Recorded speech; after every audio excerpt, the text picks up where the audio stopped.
Greetings, Father Joe here, your friendly neighborhood pastor, coming to you from St. Patrick's Church in lovely Highland Mills, New York.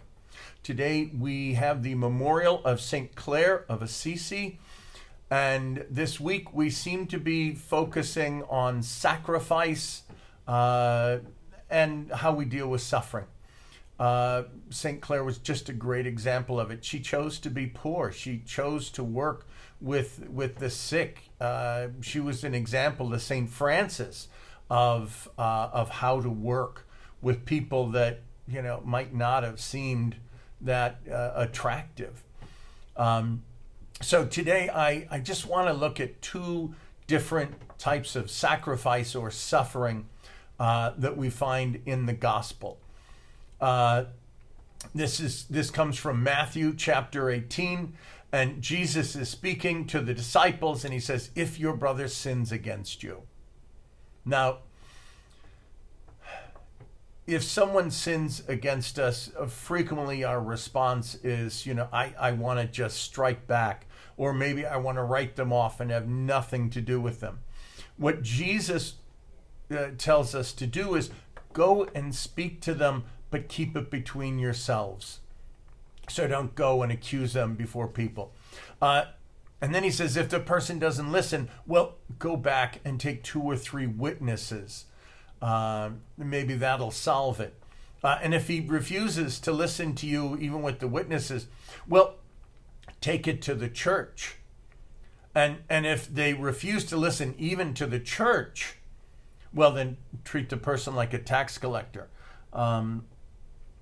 And by the way, Jesus tells Peter that he should forgive his brother or whoever sins against him 70 times, 7 times. So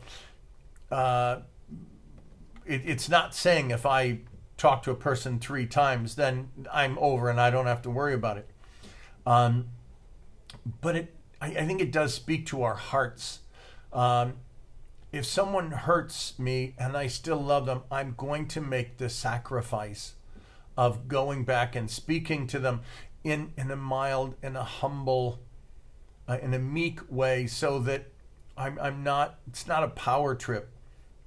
It is a sacrifice.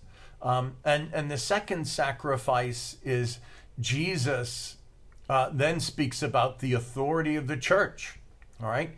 He says, amen, I say to you, whatever you declare bound on earth will be bound in heaven. It is a sacrifice to accept the church's authority, to accept the church's teaching authority. It means that I'm not the ultimate end. I am not the arbiter of everything that is right and wrong.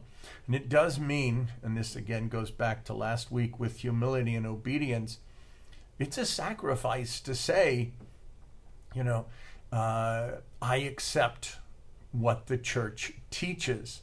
99.9% of the time, this is not an issue with most people. But that 0.1%, or that 1%, that's where God invites us to make a sacrifice. That's where God invites us to suffer by letting go of my demand to be right, or my demand to be in charge. And it's very freeing. One of my earlier parishes, when people would come and complain about the way things were going in the parish, I would say, hey, I'm in sales, not management. And that worked really well until I became the pastor, and then I was in management, and I actually had to answer those questions. But there is wonderful growth, a wonderful opportunity for us to grow in our relationship with Jesus when we offer sacrifices of not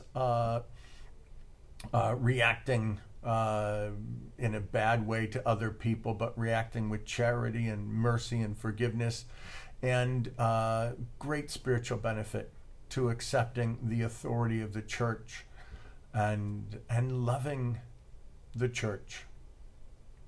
God bless you.